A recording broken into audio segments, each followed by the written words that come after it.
Fala, galera, tudo bem? Ó, você deve ter reparado pelo estúdio, você que está acostumado a acompanhar o Na Prática, que nem o mesmo estúdio é. Enfim, queria te agradecer por ter permanecido, apesar desse atraso que a gente teve, por uma série de problemas técnicos que, vamos combinar, acontecem em N situações e a gente não está livre disso. Um dia ia acontecer, e aconteceu. Mas eu prometo fazer o melhor que eu posso para compensar esse tempo e, obviamente, potencializar o seu texto, fazer com que a sua redação seja sempre a melhor possível. Para quem está chegando pela primeira vez, deixa eu me apresentar. Meu nome é Rafael Torres, sou professor de redação aqui do QG do Enem, e esse programa é o Redação na Prática, cujo principal objetivo é, a partir de construções textuais, a gente aperfeiçoar e entregar técnicas para que a produção atenda às expectativas da banca, sempre o máximo possível. O programa funciona com o passar das aulas, atendendo às competências, ou seja, os critérios com os quais o Enem conta. E a gente, nesse encontro, que corresponde à aula de número 12, a gente para de falar das competências, porque a cada ciclo de 5 competências tratadas, a gente traz uma redação. Redação que eu costumo chamar de redação modelar. Mas é importante ressaltar por que eu chamo de modelar. Porque o modelar, normalmente, para as pessoas, está associado a perfeição e entrega completa, ou o famoso 1000, como muita gente imagina. Eu vejo um pouco diferente, tá? Eu não acredito na ideia de que um texto 1000 sirva para quaisquer temas, quaisquer estilos, não. Eu chamo de redação modelar aquela redação com a qual a gente pode contar como oportunidade de aprendizado. E esse aprendizado não significa que a macroestrutura inteira tem que estar completamente atendendo aos pré-requisitos, não, mas a gente pode tirar experiências saudáveis, positivas dessas construções textuais.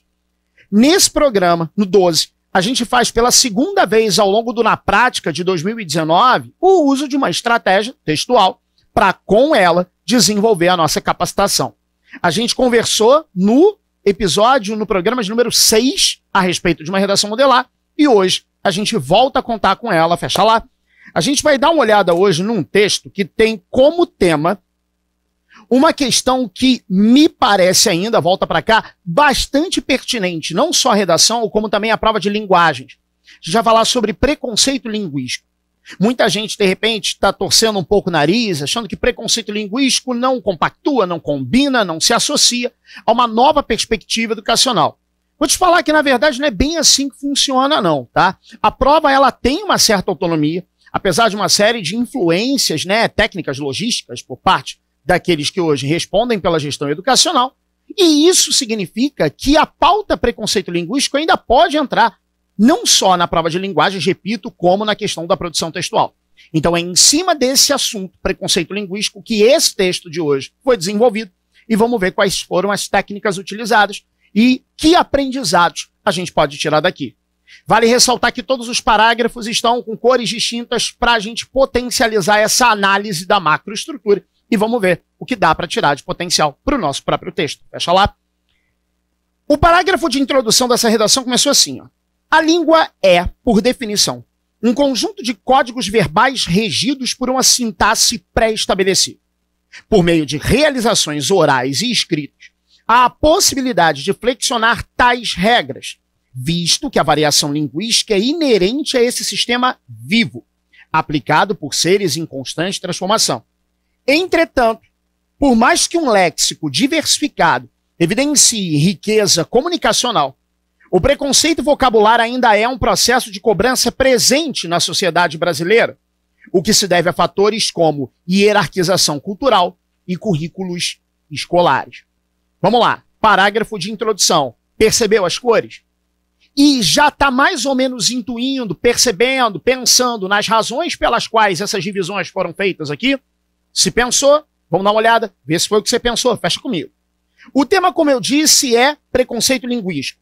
O candidato optou por iniciar esse texto, acompanha comigo, com o conceito de língua. Essa contextualização, alguns autores chamam, e eu particularmente gosto desse nome, a chamada contextualização por dicionário. Traduzindo, contextualização por dicionário nada mais é do que você fazer, como num dicionário mesmo, transformar uma das palavras-chave do tema em verbete, dar a definição daquela palavra. Trouxe, nesse parágrafo, para dividir contigo a minha impressão, a minha percepção de ser uma estratégia extremamente saudável para inúmeros temas. Não sei se você está acostumado a começar com história, não sei se você está acostumado a começar com afunilamento, que é falar do assunto primeiro para depois ir do tema, bilateralidade, discutir dois lados envolvidos na mesma pauta, cada um tem uma estratégia. Confesso que eu vejo menos a estratégia de dicionário que eu gostaria de ver, vejo menos do que eu acho que poderia ser pertinente quanto ao uso. Agora, óbvio que não é para todo tema que uma introdução, uma contextualização por dicionário vale a pena. Minha sugestão é a seguinte: se você se deparar com um tema, e isso vale mais que para Enem, tá? Para outras bancas também. Se você se deparar com um tema que contenha, que apresente uma palavra-chave em que caiba uma definição, uma conceituação, é uma estratégia extremamente interessante para começar, porque é razoavelmente fácil. Ah, mas Rafael, vou começar com definição? E se não for exatamente o que o dicionário coloca? Não precisa ser exatamente o que o dicionário coloca, não. Pode ser uma definição minimamente lógica, razoável, substancial, beleza. Uma estratégia que eu sugiro, facilita, agiliza o início do texto, você pode contar com ela para daí colocar tese, posicionamento, etc. Então, fecha lá. Contextualizou por definição. A contextualização por definição, ela prossegue a partir do momento em que eu defino um pouco mais essa língua. Possibilidade de flexionar tais regras. A variação é inerente a esse sistema vivo. Ou seja, contextualização entregando a ideia de que a língua passa por constante transformação, legitimando essa transformação. Só que existe uma ferramenta com a qual essa introdução conta e que eu acho fantástica quando bem usada, que é, olha, existe um aspecto saudável, positivo aqui, fecha lá comigo, entretanto, por mais que um léxico diversificado evidencie riqueza, o preconceito vocabulário ainda é um processo de cobrança presente na sociedade brasileira. E aí eu chamo a atenção para a presença da palavra preconceito, que caracteriza o que a gente chama de palavra-problema. O que eu posso definir como palavra-problema é o seguinte: numa redação como a do Enem, você que está estudando para Enem há algum tempo, sabe que é necessária a entrega de uma proposta interventora, ou seja, uma forma de minimizar, aliviar, atenuar, não necessariamente resolver a situação colocada. Isso faz com que temas Enem carreguem o pressuposto da existência de uma situação-problema. Fechou?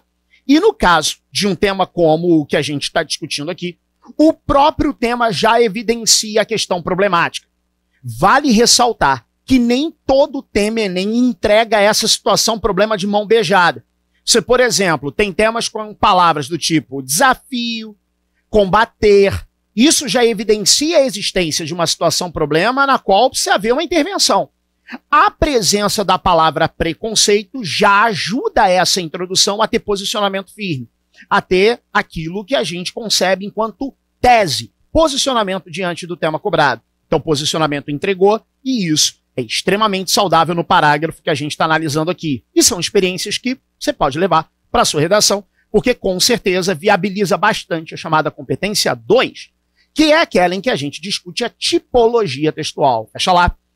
Outro potencial desse parágrafo, ele avisa para o avaliador o que vai ser discutido ao longo do texto, corroborando, ratificando, confirmando o preconceito. Ele diz que parte do preconceito se deve à hierarquização cultural, seria o D1, primeiro desenvolvimento, e os currículos escolares correspondendo ao D2, o segundo parágrafo de desenvolvimento. Então, em resumo, eu tenho uma introdução que contextualiza por dicionário, extremamente bem-vindo, extremamente saudável, se posiciona simplesmente constatando a existência do preconceito, situação, problema, como a gente conversou, e enumera as situações com as quais vai contar no desenvolvimento. Fecha aqui. Quando você tem a análise da C2, competência 2, como eu disse agora há pouco, a tipologia textual faz parte do processo de avaliação. Nesse caso, presta muita atenção.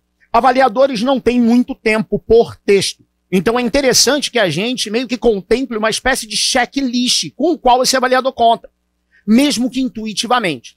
Ele vai procurar contextualização. Então esse texto dá pra gente a lição de que botar o pé na porta, ou seja, já querer se posicionar logo na primeira linha, pode não ser tão eficaz. Então contextualizar com o dicionário pode dar uma ajuda, como a gente viu. Então contextualiza, se posiciona, então marca isso na sua cabeça. A existência de uma palavra-problema é fundamental em pretensões Enem para chegar ao resultado que você precisa e o encaminhamento. Eu não posso virar para você e dizer nessa aula que encaminhamento, no final da introdução, é algo obrigatório. Mas vou te dizer que a maior parte das notas altas tem encaminhamento como uma espécie de sugestão de planejamento sobre o que ainda vai aparecer. Então, fecha lá. Ele conta, inclusive, com estruturas que a gente já discutiu aqui em outros encontros do próprio Na Prática e no curso completo. O que se deve a fatores como, o que se deve a aspectos como D1 e D2. Então, se você contar com esse tipo de estratégia, fecha a introdução de forma bem saudável. E já cria um pré-requisito. Ele está dizendo que um dos motivos para confirmar o preconceito, fecha lá, é a hierarquização. Falhou. Hierarquização cultural. Fecha o D1 comigo. Em primeiro plano, a língua, tratando-se de um instrumento de comunicação social maleável e permitindo que culturas diferentes influenciem na variabilidade lexical em níveis fonético, morfológico e sintático, desagrada a segmentos sociais detentores do chamado discurso de prestígio. Ou seja, na introdução, ele diz que uma hierarquização cultural potencializa o preconceito. No D1, ele explica isso com um pouco mais de cuidado. Fecha lá. Em tempo de repertório sociocultural com filósofo, sociólogo, antropólogo, num tema como variação linguística, olha como é que o repertório apareceu. O candidato provou para o avaliador que tem total domínio do que significa construção linguística. Ó, níveis fonético, morfológico, sintático. Ele está provando para o avaliador que domina o tema, que, aliás, diga-se de passagem, é o tema de domínio do próprio corretor. O que significa que tem repertório sociocultural aqui. Eu gosto desse D1 porque ele prova que os repertórios socioculturais podem vir das mais variadas fontes, origens, possibilidades. E numa prova como a do Enem, repito, você pode fazer uso dessas estratégias. Beleza? Seguindo. Muitas vezes sendo a metonímia de uma postura de preconceito e segregação, falares regionais ou etários particulares ilustram motivações altamente questionáveis para constatações sobre capacidade intelectual ou legitimidade cidadã. Dividir em 3 cores e existe motivo para isso. No em primeiro plano, eu tenho o que a gente chama de marcador interparagrafal. Esse marcador interparagrafal dá progressividade, dá continuidade para a produção textual. Regras de 2018 para avaliadores prevêem a necessidade de que haja esse marcador. E essa redação modelar com a qual a gente está trabalhando, sem dúvida, também conta com esse processo. Você tem usado, em primeiro plano, em primeiro lugar, primeiramente, qualquer marcador no D1 que potencialize a ideia de que você está começando a sustentação da tese. Beleza? Seguindo. O que está em verde é o argumento. Ou seja, ele na introdução disse que há o preconceito. No D1, está dizendo que esse preconceito encontra, se não justificativa, mas explicação, entendimento, na existência de um discurso de prestígio. E depois, olha o que ele faz. Falares regionais, falares etários. E ele usa um verbo que eu acho interessantíssimo, que é o ilustram. E por que ele usa o ilustram? Porque com falares regionais e etários, ele está dando exemplo daquilo com que contou enquanto argumento. Então vamos lá. A galera, na necessidade de entregar repertório, está ignorando outras possibilidades de sustentação argumentativa. E uma delas é a exemplificação. Esse texto, ao contrário de muitos outros que contam com exemplo, não usam expressões desgastadas do tipo, por exemplo, fecha lá, eu gosto muito desse verbo ilustram, porque ele entrega a ideia de exemplificação sem, entretanto, contar com uma estrutura desgastada. Avaliadores percebem isso. Se não percebem num nível superficial, ou seja, não vai te dar mais ponto porque você colocou ilustram no lugar de, por exemplo. Mas a ilustração é uma exemplificação mais sutil. Então, se não é uma percepção direta, pontual, objetiva, acaba sendo uma percepção de sofisticação do texto como um todo. Então, caso você goste de contar com um exemplo, não deixe de contar com ele. Rafael, eu já fiz parágrafo com repertório sociocultural e exemplo. Pode? Pode. Entretanto, esse parágrafo chama a atenção por um detalhe. Na leitura, não sei se você acompanhou, fecha aqui comigo. Ele tem um período, ele tem 2 períodos. E não foi à toa que eu trouxe isso, não. Eu vejo muita gente, mas muita gente, alegando que uma estrutura paragrafal de desenvolvimento necessariamente, e esse é o problema, necessariamente conta com 3 períodos. Inclusive, quem faz com 3 períodos de maneira obrigatória, mentalmente falando, acredita que tenham que ser 3, sempre em D1 e D2, faz uma conta na cabeça que é assim. Primeiro período, argumento. Segundo período, sustentação com repertório sociocultural, geralmente. Terceiro período, consequência, efeito do argumento entregue. Tá fazendo isso? Tá dando certo? Show de bola. Não tá errado, não. Aliás, é uma maneira bastante organizada de estruturar tanto D1 quanto D2, sem problema. Assim como os outros parágrafos também. Você pode fazer com 3 períodos. Agora, a gente não pode afirmar categoricamente que para funcionar tem que ter 3. Fecha lá. Teve argumento, teve repertório em meio ao argumento, fonético, morfológico e sintático, você provou o repertório e vem com uma exemplificação aqui. E isso não faz do parágrafo mais incompleto ou mais errado ou fora da curva. Não, não. Queria te apresentar esse modelo porque eventualmente você não tem o terceiro período. E quem está me acompanhando agora e está acostumado a produzir redação pra caramba, já deve, em algum momento, ter passado por uma situação que é extremamente comum. Se aconteceu contigo, fica relaxado que não é só com você não. Muita gente força a barra na entrega do terceiro período.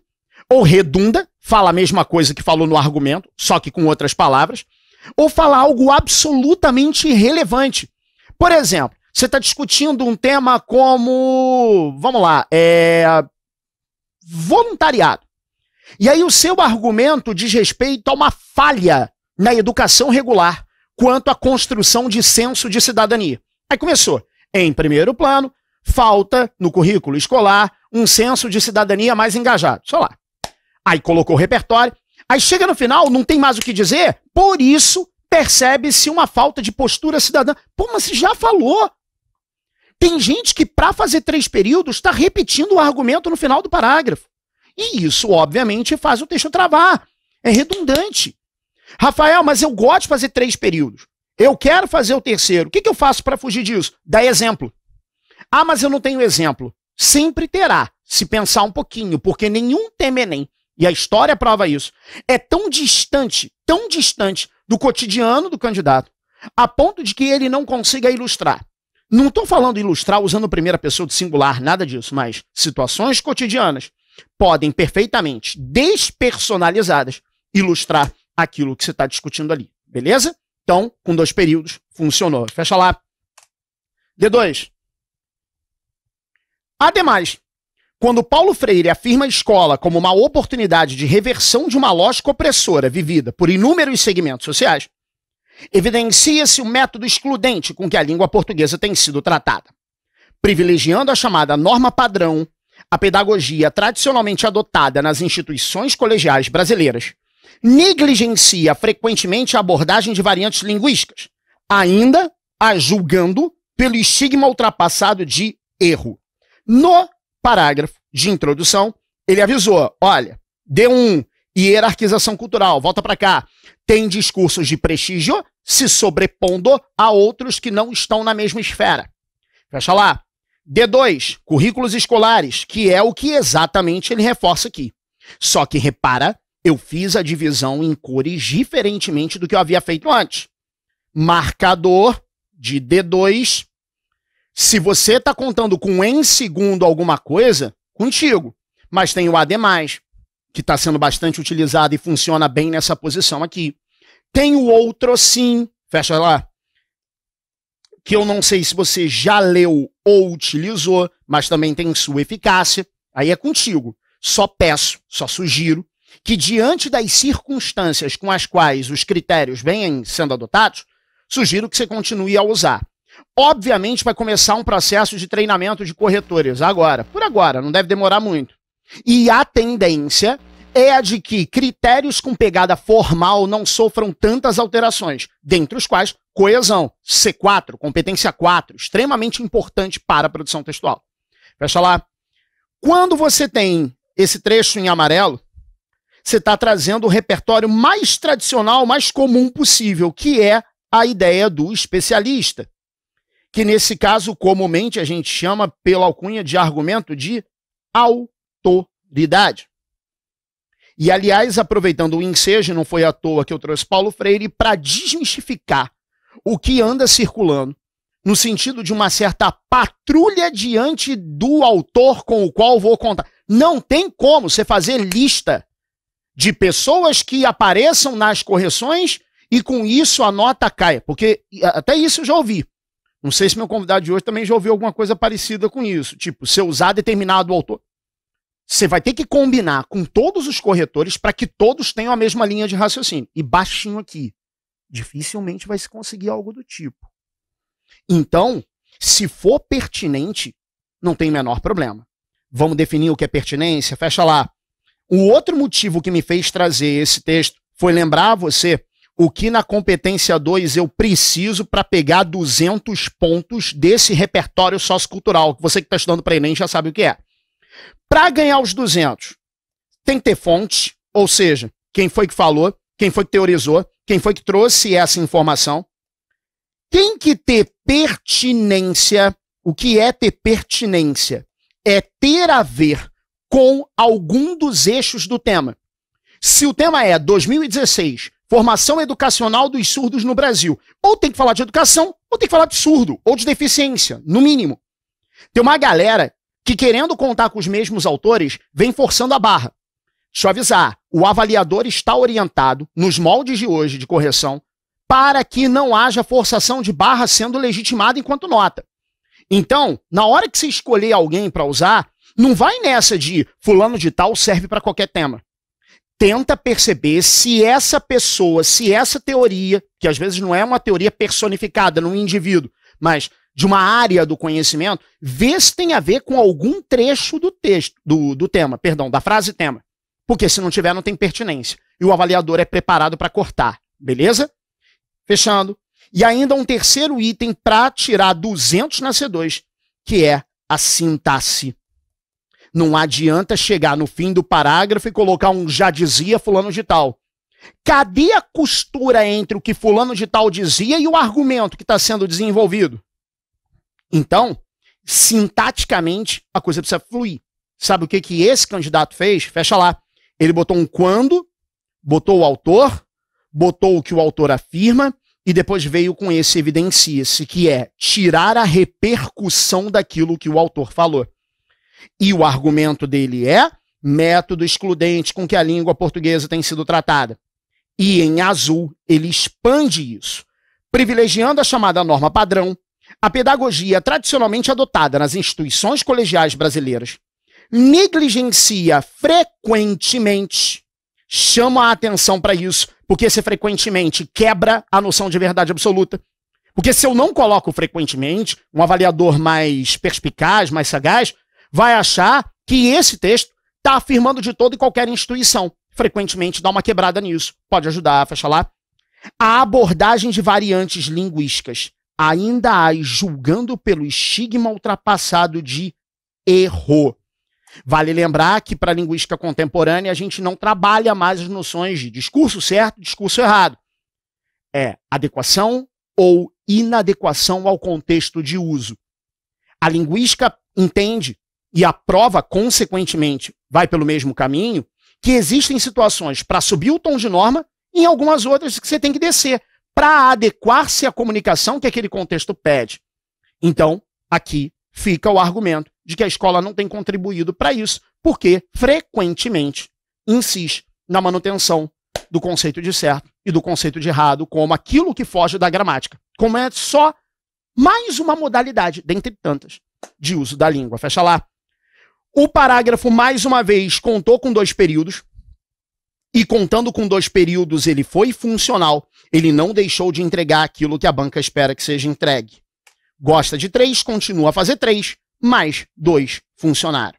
Dá uma olhada no parágrafo de conclusão e, obviamente, você que está estudando para Enem sabe, tem todos os motivos para ser maior do que os outros hoje, pelo que entrega.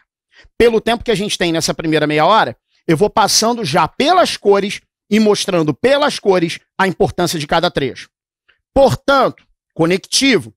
Assim como eu te pedi para ter atenção com ademais e com em primeiro plano, vou pedir para que esse conectivo apareça aqui. E aceita a minha sugestão. Começa o parágrafo com esse conectivo. Começar o parágrafo conectivo, nesse caso, pode implicar já uma facilidade para o avaliador de perceber aquilo que a própria banca exige, tá? Tá lá nos critérios. Tem que aparecer um marcador interparagrafal. Não é que deslocar faz dele errado, mas o candidato, quando começa com o conectivo, favorece a percepção do avaliador. Consequentemente, eu sugeriria contar com esse marcador logo para começar o parágrafo. E, de preferência, os conclusivos mais marcados. Portanto, então, beleza? O logo, desde que com vírgula para não virar advérbio de tempo. Atenção, hein? Fecha lá.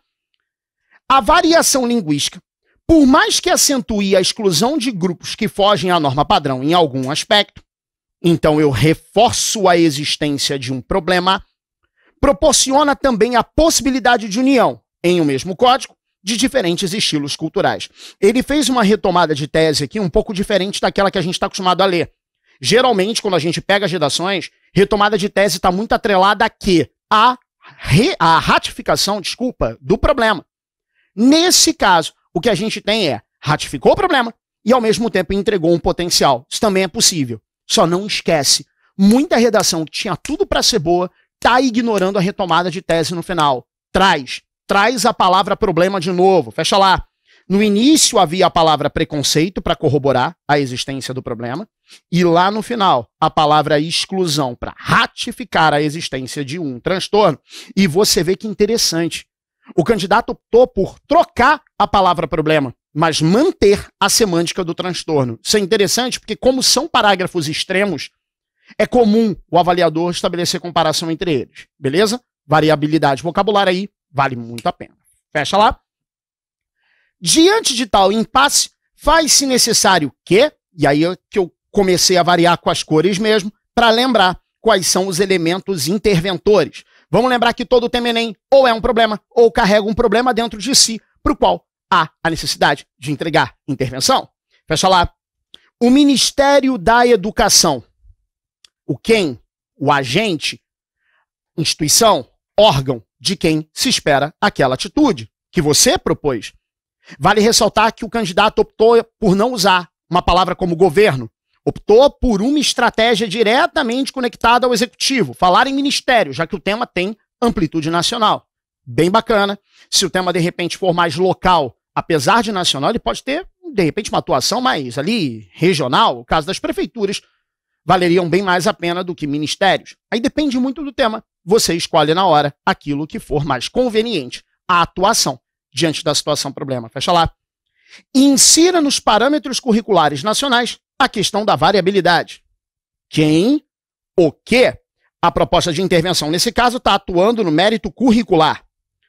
Por meio de materiais didáticos baseados em exemplos cotidianos, como inserir nos parâmetros curriculares, visando diminuir dúvidas sobre o assunto e extinguir pré-julgamentos, para que, e tudo muito bem marcadinho. Galera que está acompanhando a gente agora deve estar sentindo falta de um elemento, que, aliás, tem sido o calcanhar de Aquiles de quase todo mundo que faz intervenção, que é o tal do detalhamento. E também, de propósito, esse texto vem para ilustrar o que na correção do ano passado também se considerou detalhamento, fecha lá, que é esse trechinho final aqui, ó. Dessa forma, a escola, local em que há a formação do senso crítico, corroborará a formação de indivíduos mais conscientes das infinitas possibilidades que a sua língua possui. É aquilo que a gente chama de final feliz. Já ouviu falar? Também conhecido por alguns como o para quê do para quê. O para quê, a finalidade, é objetiva diante da proposta que foi feita. O final feliz é um para quê mais amplo, coletivo, mais social, mais abrangente do que o próprio tema. Critérios de correção do ano passado contabilizaram esse final feliz como para quê. Se isso se mantém ou não, a gente só vai saber a partir do momento em que for divulgada a informação, e aí você continua acompanhando no QG, que a gente sempre te atualiza sobre as novidades. Não estou dizendo que é a estilística com a qual você vai contar, mas, repito, para mim estudar redação significa pegar textos com os quais eu posso contar como referências, experiências saudáveis ou outras com as quais eu não contaria por questões estilísticas. Eu só te faço um pedido. Não confunda certo e errado com estilística. Jeitos diferentes podem levar ao mil da mesma forma. Beleza? Eu fecho então aqui a primeira parte da aula, mais uma vez, desculpando-me em nome da instituição pelas questões técnicas, operacionais, que, repito, acontecem com quaisquer pessoas e situações, mas espero que esteja contente e que a gente ainda possa fazer mais e muito mais na discussão do tema na segunda parte da aula. Daqui a pouco a gente volta, eu juro que volto. Um abraço, até já.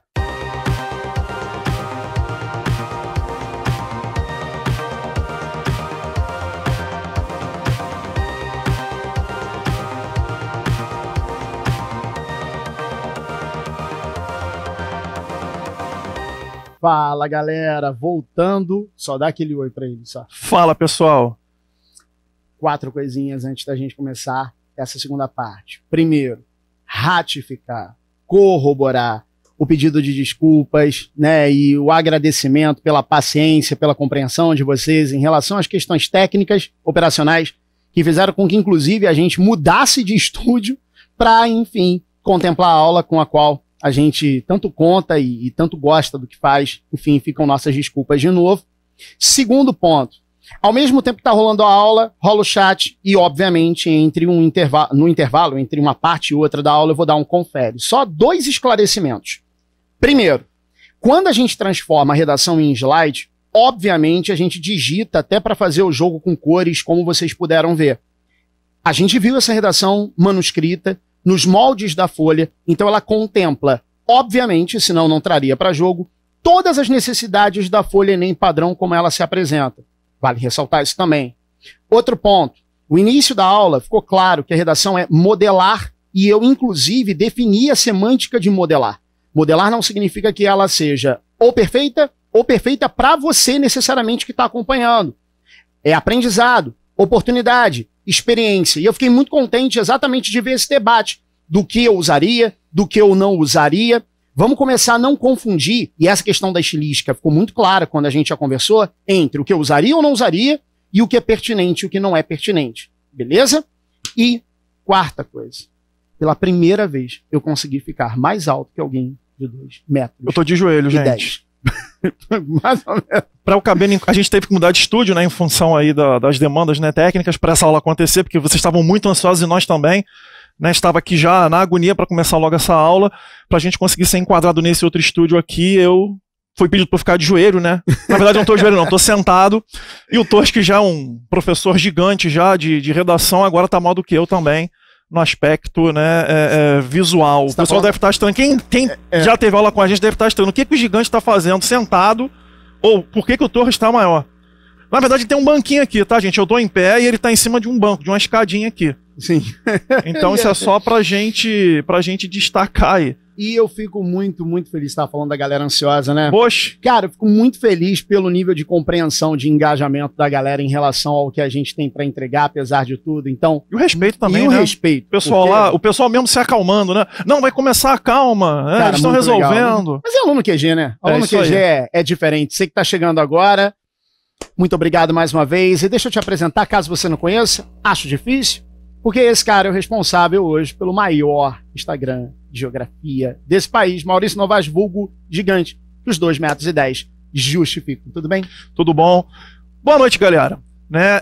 Enfim, estamos iniciando a nossa segunda parte, né? Mais uma vez fiquei muito lisonjeado com o convite do Torres de poder estar aqui no Redação na Prática, que é sucesso já de público, crítica e, enfim, a galera chega junto mesmo. E o tema que me foi apresentado, né? Eu estava no meu recesso, né? Engajado aí fazendo uma mudança. O tema apresentado para eu estar aqui hoje foi extremamente sedutor, né? Já é difícil dizer não para o Torres, ainda mais com uma temática tão importante, tão relevante, tão forte como essa, porque a gente não está falando só de redação aqui, a gente está falando de redação, de geografia, de sociologia, dá para brincar com a biologia um pouquinho, né, quando a gente fala de expectativa de vida de homens e mulheres diferente. Assim, dá para discutir tantas coisas que a gente não tem tempo para isso. E vamos levar as razões pelas quais a proposta vem para cá. Na verdade, a prova do Enem, historicamente, está acostumada a trabalhar com grupos subjugados socialmente. Sim. O ano passado, a gente teve uma fuga dessa curva razoável, quando da questão da manipulação das informações pela internet. E por que não cogitar, fecha lá, a possibilidade de uma análise acerca do envelhecimento populacional. E aqui nós voltamos à situação normal, né? Eu maior do que ele, obviamente, né? Enfim, a gente inverte aí o bullying momentâneo e vamos à luta. Os desafios do envelhecimento populacional no Brasil contemporâneo. Eu já largo para cima de vocês o grande, digamos assim, né, assunto, um dos temas mais relevantes das questões de prova de geografia, mas que me ajudam a ilustrar, tá? Para a gente iniciar esse nosso bate-papo acerca da questão do envelhecimento da população brasileira. Volta em mim aqui. O que acontece, gente? É fundamental você que está assistindo a gente que vocês entendam uma parada, né? Entendam uma coisa assim, que na minha opinião é o start para a gente iniciar o nosso bate-papo. O Brasil passa por um processo de transição demográfica. O que é transição demográfica? Como é que a gente pode definir transição demográfica? É esse momento no Brasil onde nós temos hoje uma queda nas taxas de fecundidade e, ao mesmo tempo, um aumento da expectativa de vida. Torres, você sabe me dizer o que é taxa de fecundidade? Não. Pois é. Quem não sabe, anota aí, gente. Taxa de fecundidade é a média de filhos por mulher em um lugar, em um país, e essa taxa ela é medida entre mulheres de 15 a 49 anos de idade. Como é que você faz então essa contabilidade? Você vê todas as mulheres entre 15 e 49 anos de idade que existem num lugar e vê quantos filhos ela tem e calcula essa média. Você sabe chutar assim, por alto, qual era a taxa de fecundidade no Brasil nos anos 40? Menor ideia. Rapaz, 6 filhos por mulher. Eu vou olhar para você que está me assistindo aí. Na década de 40, mais precisamente, 6,2 filhos por mulher era a taxa de fecundidade no Brasil. Hoje, segundo o IBGE, essa taxa é de 1,7 filhos por mulher. Na verdade, filho por mulher. 1,7. Reparem como, né, dos anos 40 para cá, um conjunto de ações que aconteceram na nossa sociedade foram gradualmente reduzindo, diminuindo, tá, essa taxa de fecundidade. Eu estava mais cedo conversando com uma turma que eu dou aula, dizendo que quando eu era aluno e estava na posição deles no ensino médio, quando um professor perguntava em sala, né, quem na sala era filho único ou só tinha um irmão, poucos levantavam a mão. Era de 2 filhos, de 2 irmãos para cima. O meu caso, por exemplo, tem 2 irmãs. Né? Hoje é o contrário. Hoje, quando eu pergunto quem é filho único ou quem só tem mais um irmão, a maioria da sala levanta a mão. A gente tem uma clara mudança na estrutura demográfica do Brasil. Então não dá para a gente começar a falar de envelhecimento sem antes discutir esse processo, de um lado, que é a redução da fecundidade, que de uma certa forma vai impactar onde? Na pirâmide etária. Volta na imagem aqui comigo. Essas 4 pirâmides etárias, repare, elas são, tá, dos anos 40, né, de 1940, de 80, de 2018 e de 2060. Ó, quem fez foi o IBGE, tá, galera? É importante sempre vocês terem em mente que o IBGE é o principal órgão responsável no Brasil por levantar dados acerca da população em nosso país. Olha como é que essa base aqui, que indica a população jovem, era bem larga na década de 40, fato esse que justifica nessa fecundidade de 6 filhos por mulher, e como ao longo do tempo você vai tendo um estreitamento dessa base, até chegar nos dias atuais, e um aumento do corpo da pirâmide, onde está a população adulta e, inclusive, da população idosa. Dito isso, o que a gente precisa entender, então, para a gente dar prosseguimento à aula? Voltando em mim aqui. De um lado, você tem a queda da fecundidade, e do outro, você tem o aumento da expectativa de vida ou esperança de vida ao nascer. Dá uma olhadinha nesse gráfico que eu preparei para você, exatamente, especificamente sobre isso aqui. Aqui nós temos, também produzido pelo IBGE, tá? Expectativa de vida do brasileiro ao nascer, de 1940 até 2017. Aqui pega, Torres, todos os censos que o IBGE fez. Desde 1940, né, que foi o primeiro, o IBGE dos anos 30, década de 30, até o último, de 2010, né? E aqui você tem dados de 16 e 17. Reparem que em 1940, quando o censo foi realizado, a expectativa de vida do Brasil era de 45 anos. Ou seja, quem nascia no Brasil em 1940 tinha esperança de viver até 45 anos. E isso saltou, segundo dados de 2017, para 76 anos. Ou seja, já começa a fechar a equação aqui. De um lado, a queda da fecundidade. Do outro, o aumento da expectativa de vida. A fecundidade diminui em função principalmente do quê? Do processo de urbanização, da emancipação feminina, da mulher no mercado de trabalho, da, digamos assim, né, introdução e, digamos assim, implementação de forma significativa dos métodos contraceptivos, né? Você tem um processo de educação da população, de qualificação da população, que reduz a quantidade natural de filhos. Então, assim, de um lado você tem os fatores que explicam a queda da fecundidade, e do outro a gente tem que entender o porquê que essa longevidade ela está aumentando. Por que que a gente tem esse aumento da expectativa de vida, tá? Por parte da população no Brasil. Até agora tá tranquilo? Tranquilo. A linha de raciocínio tá fluindo. Beleza. Eu espero que você que esteja assistindo também esteja vendo onde é que eu tô querendo chegar.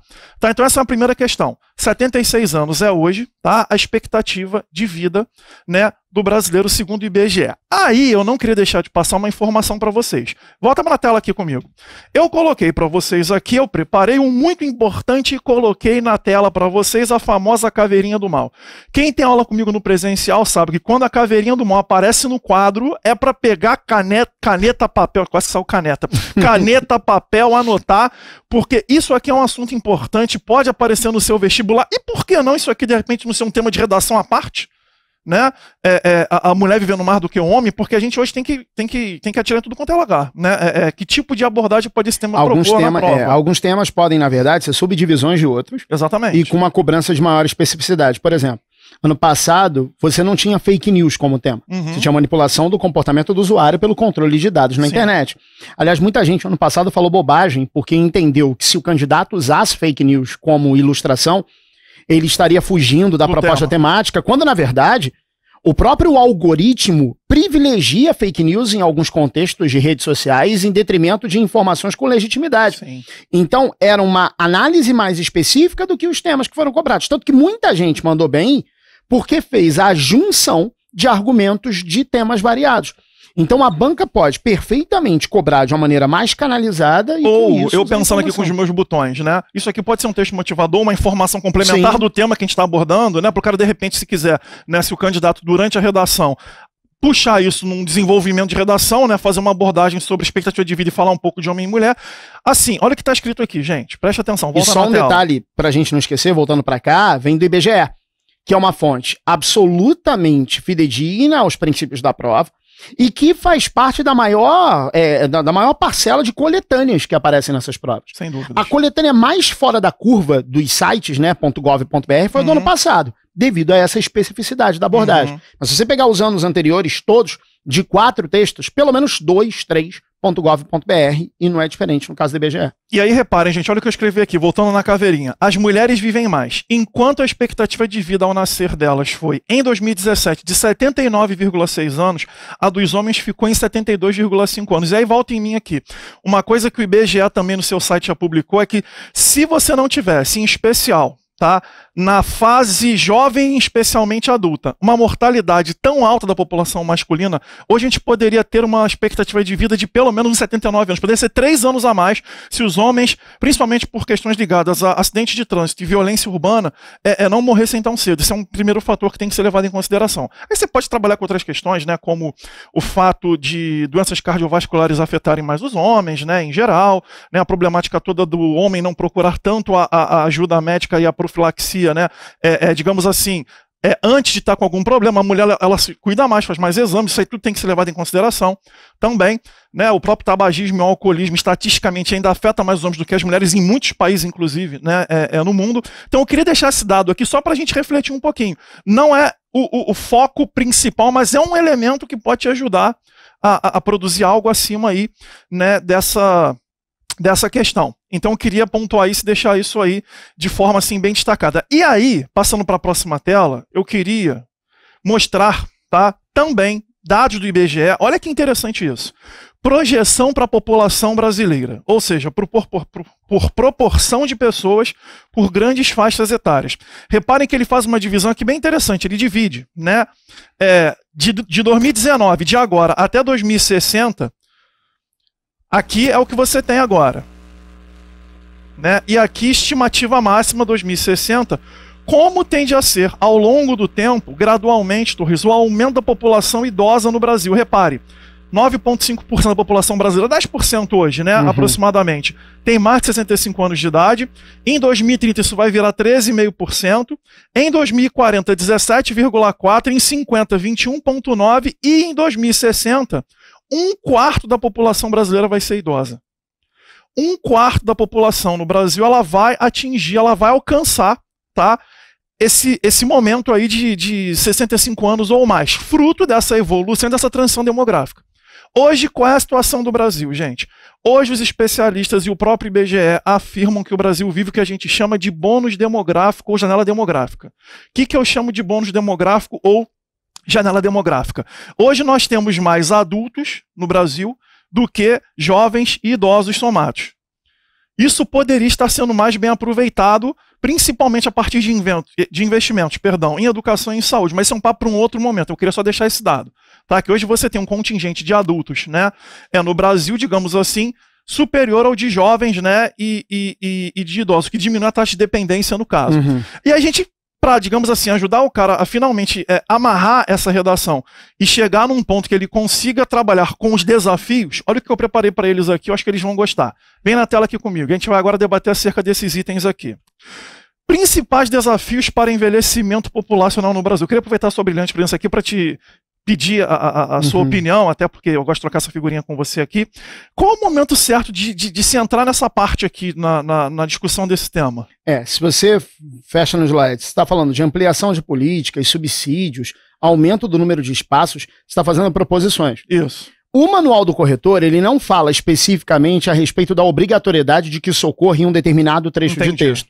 Entretanto, levando em consideração que você vai problematizar para depois aliviar, minimizar a situação, e 2, um parágrafo que já não tem muito o que fazer historicamente, que é a conclusão, que é o último parágrafo, é recomendável que esse tipo de estratégia ocupe principalmente o final do texto. E você sugere então que na introdução o candidato já joga esses dados, claro que não tem que decorar números, mas que ele já aprende esses dados de transição demográfica para depois ele desenvolver a redação. Explicar as situações que fazem com que esse processo ocorra. Sim, que a gente já fez. Enumerar, como na redação que eu mostrei agora há pouco, no final da introdução. Claro. E propor algo que venha a minimizar, aliviar, suavizar. E é importante, Gigante, falar isso porque, só ressaltando, a maior parte das proposições que a gente faz em termos de intervenção não resolvem o problema definitivamente.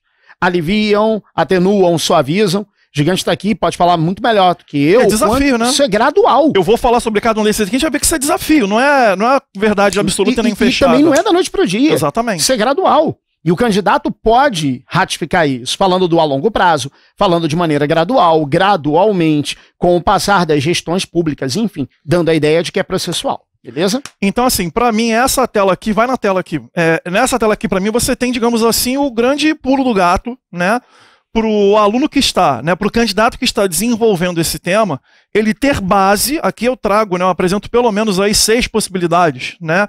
De desafios para o envelhecimento populacional e que se de repente 2, 3, eu não sei, eu não sou técnico nisso. De repente, se abrir uma discussão acerca de 2, de 3, tem algum limite no caso? Desde que você faça 2 problematizações, você precisa, na verdade, solucionar pelo menos um dos problemas que você entregou. A questão é você ter também espaço disponível para distribuir bem todas as linhas. Tem muita gente que acaba solucionando os 2 problemas entregues, e isso é até possível.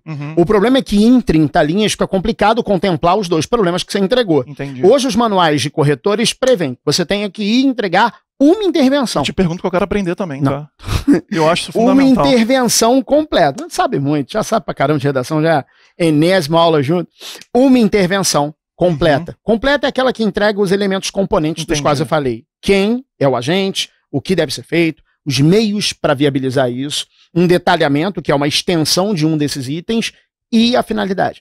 Com que objetivo a gente está colocando aquilo em prática, fazendo aquilo funcionar. E aí vamos lá. Primeiro item que eu coloco é a ampliação de políticas de saúde públicas preventivas voltadas para a geriatria. Se você tem uma população idosa crescendo, a gente viu estatisticamente que isso é possível e vai acontecer pelas estimativas, investir na população idosa, né? Exames voltados para a população idosa, preventivos, é um outro atendimento. Lidar com idosos é diferente de lidar com um jovem ou com um adulto. Então você treinar, inclusive, profissionais que saibam lidar especificamente com as demandas dos idosos no âmbito da saúde pública. Acho que isso é um ponto importante. Ou seja, se você está dizendo que há necessidade de ampliação de políticas, o teu argumento já está montado, que é a falta, carência dessas políticas. Insuficiência, de repente. E aí você pode puxar questões da sociologia, falando da secundarização dessa pauta por parte do Estado, ou falar a respeito do papel do Estado, de o cidadão abrir mão de sua condição de atuação em prol de um Estado gestor. Aí você faz o caminho contrário. gigante está propondo a intervenção, você passa a entender a problematização em cima disso, beleza? O segundo item aqui é coisa rápida, né? Você pode também discutir a questão do governo, por exemplo, promover subsídios para a produção e distribuição de medicamentos, que é algo que, de uma certa forma, atende a uma população, né, que já aposentada ou com rendimento baixo possa ter acesso aos medicamentos necessários para o seu dia a dia, né? De forma mais facilitada, né? As farmácias populares, enfim, eu acho que é uma possibilidade também de discussão. O aumento do número de espaços de ocupação e lazer para os idosos. Uma coisa que a gente, volta em mim aqui, uma coisa que a gente às vezes não vê nas cidades, né? Em alguns lugares a gente até tem, né? Aquelas pracinhas onde os idosos vão de manhã, cedo fazer aqueles, né? Aquela ginásticazinha básica, às vezes tem um professor disponível que a prefeitura de algumas cidades colocam, né? Áreas de lazer mesmo, de prática de exercícios físicos, né? Ou, assim, opções de lazer que atendam às demandas da população também mais idosa, né? De repente, horários especiais para filmes em cinema, peças de teatro, ou eventos que sejam atraentes, né, para idosos. Eu tive a oportunidade de ir alguns anos atrás numa festa de aniversário da avó da minha esposa, um baile da terceira idade, e eu sempre falo isso para as minhas turmas, eu saí de casa achando que ia ser um evento, ai meu Deus do céu, o que eu estou fazendo ali? Eu me diverti demais.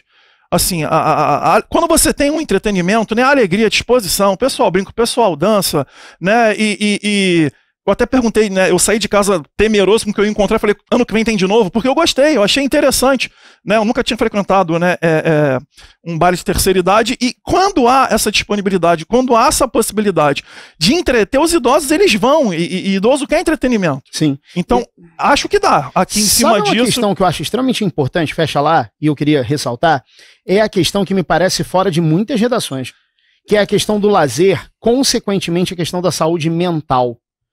A saúde mental não aparece com frequência nas redações envolvendo a chamada terceira idade ou a melhor idade, como se preferir, que são as mais variadas maneiras pelas quais a gente, enfim, trabalha em cima disso, porque também é saúde. Não dá para ignorar simplesmente a questão corpórea, mas sob o ponto de vista do cognitivo, do operacional. Eu tô falando de autoestima. E eu tenho visto tanta coisa em redação de concurso que isso aqui... Eu olho assim, às vezes um tempo de ação só sobre isso, né? Possibilidades de entretenimento para idosos, assim como já fizeram para jovens, né? Propaganda para criança. Não sei, eu acho que a gente tem que atirar. Sim, e a questão da saúde mental, inclusive, tá falando de subdivisões de tema, uma subdivisão desse tema de envelhecimento é a própria depressão entre os idosos. A gente cogita muito questões envolvendo ansiedade, depressão, doenças psicossociais. Vai ter que ter uma segunda aula, hein? Atingindo certos nichos específicos. Um que é o dos jovens e outro que é o dos idosos. Então, não esquece. Tudo que você tiver à mão como repertório para doenças psicossociais, atingindo ainda mais essa faixa etária, pode ser bacana, pode ser interessante ser explorado pela prova. Outro item aqui que eu coloquei para vocês, vamos voltar na tela aqui. Mais um para a gente fechar nossa discussão. Realização de uma reforma da Previdência Social. Volta em mim aqui. A nossa proposta aqui não é discutir reforma de previdência, pontos positivos, pontos negativos. É ponto, assim, comum, né? Que há necessidade de se fazer uma reforma. O que se discute é se essa é a ideal, né, comparado a outros países, mas a gente não está querendo entrar nessa polêmica agora, mas há necessidade, de acordo com, né, o envelhecimento da população, que essa reforma ela seja feita.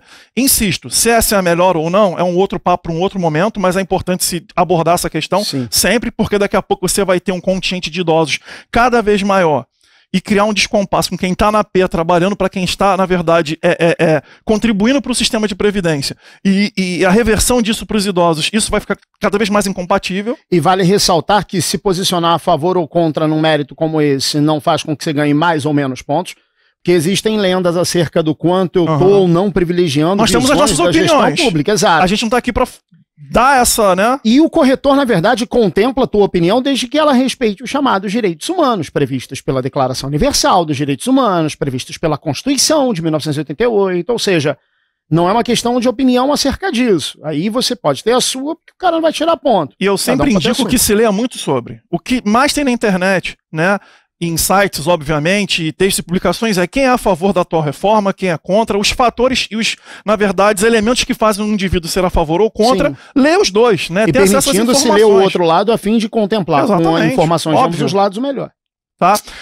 Finalizando aqui, Isso aqui eu acho fundamental, Torres. A adequação das estruturas das cidades ao idoso. Tempo de sinal de trânsito, ruas, degraus, escadas e corrimãos. Eu não sei agora de cabeça os dados, mas eu vi que há um contingente muito grande de idosos que caem nas ruas porque tem ruas buracadas, asfalto irregular, né, degrau de ônibus na hora de descer de um ônibus. Então, peraí, então você está dizendo para mim que mobilidade urbana, que poderia ser um tema à parte, também entra aqui na questão do idoso.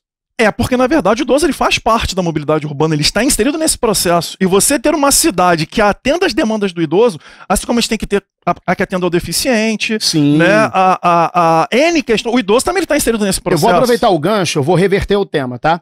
A gente fala muito em mobilidade no que diz respeito aos modais, à ocupação espacial, mas poucas redações de mobilidade urbana entram no mérito de contemplar minorias ou grupos que demandam certas exigências operacionais, exigências, de engenharia, por exemplo. São problemas de mobilidade.